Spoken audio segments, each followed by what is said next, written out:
सविता कंसवाल को मिला सबसे बड़ा सम्मान, माँ बाप हो गए भावुक, सभी लोग रोने लगे। पर्वतारोही सविता कंसवाल को देश ने किया याद, सम्मान मिलने पर सबको हुआ गर्व। एवलांच हादसे में पहाड़ की बेटी की गई थी जान, अब सरकार से मिला गर्व वाला सम्मान। राष्ट्रपति भवन में एक ऐसा पल आया जब उत्तराखंड की बेटी के लिए सबकी आंखें भावुक हो गईं। हर किसी की आंखें नम हो गईं क्योंकि सविता कंसवाल को याद किया गया था। सविता कंसवाल के नाम की जैसे ही गूंज होती है, सबकी नजरें भावुक होकर नीचे हो जाती हैं। सविता की मां रोने लगती हैं, लेकिन सविता के पिता की आंखों में एक भी आंसू का कतरा नहीं दिखता, क्योंकि वो पिता हैं और यही पिता की भूमिका होती है। कठोर तो हो जाते हैं, लेकिन मन ही मन में बेटी के लिए बहुत रोते हैं। ये तस्वीरें भी इसी की गवाही दे रही हैं, जो तस्वीरें हम दिखा रहे हैं। सविता कंसवाल को भला कौन भूल सकता है, किस तरह से देश का नाम रोशन किया। सविता कंसवाल की और पहाड़ के लिए की गई मेहनत और कामयाबी कोई भूल नहीं सकता।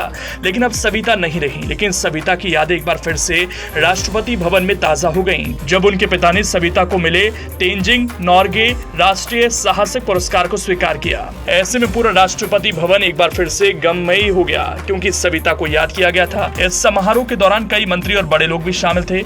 सविता के पिता राधेश्याम कंसवाल ने जब पुरस्कार को थामा, तब वो एक पल के लिए भावुक हो गए थे। उन्हें अपनी बेटी की याद आ गई, जो अब इस दुनिया में नहीं है। राधेश्याम के मन में शायद यही ख्याल आया था, काश उनकी बेटी जिंदा होती तो आज ये अवार्ड पाकर कितनी खुश होती। उत्तरकाशी के पर्वतारोही बेटी सविता को मरणोपरांत लैंड एडवेंचर में तेंजिंग नॉर्गे राष्ट्रीय साहसिक पुरस्कार 2022 दिया गया।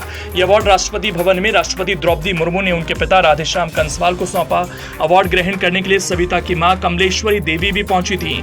ये वक्त भावुक और गर्व से भरा क्षण रहा, जब राधेश्याम कंसवाल ने अपनी दिवंगत बेटी सविता कंसवाल का लैंड एडवेंचर में Tenzing Norgay national adventure award स्वीकार किया।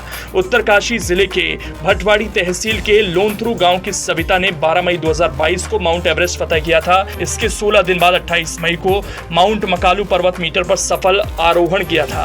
16 दिन के अंतराल में माउंट एवरेस्ट और माउंट मकालू का आरोहण करने वाली सविता देश की पहली महिला थी। इससे पहले सविता ने 2 जून 2021 में विश्व की चौथी सबसे ऊंची चोटी माउंट लोहत्से भी फतह की थी। 4 अक्टूबर 2022 को उत्तरकाशी में द्रौपदी का डांडा चोटी के आरोहण के दौरान 29 सदस्य पर्वतारोही का दल एवलांच की चपेट में आ गया था, जिसमें सविता भी दब गई और उनकी मौत हो गई। इस हादसे में एवलांच पर्वतारोहण के इतिहास में काला दिन माना जाता है।